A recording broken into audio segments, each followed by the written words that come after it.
ভেজে তুলে নিয়েছি। এর মধ্যে তেজপাতা, শুকনো লঙ্কা, জিরে ফোড়ন দেব। ভালো করে নেড়ে চেড়ে সামান্য হিং ফোড়ন দেব।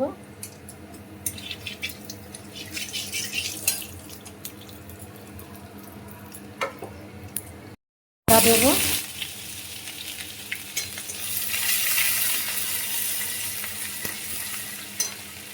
টমেটোটা দিয়ে দেবো। সামান্য নুন দিয়ে একটু ঢাকা দিয়ে দেবো। ঘেটে গেছে। এখানে হলুদ, লঙ্কা, জিরে, ধনে নিয়ে নিয়েছি, নিয়ে জল দিয়ে ধুয়ে রেখেছিলাম, এটাকে দিয়ে দিব।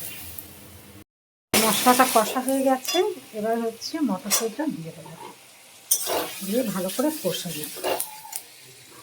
মটর কষা হয়ে গেছে। এবার আলুগুলো দিয়ে দিচ্ছি, দিয়ে ভালো করে কষে একটু গরম জল দিয়ে দেবো। এবার জল দিয়ে দিচ্ছি।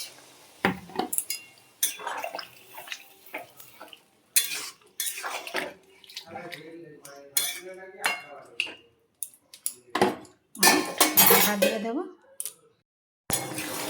মটরশুঁটি, আলু দিয়ে আলুর দম কমপ্লিট হয়ে গেছে। এবারে হচ্ছে ধনে পাতা ছড়িয়ে দেবো, দিয়ে গ্যাস বন্ধ করে দেব।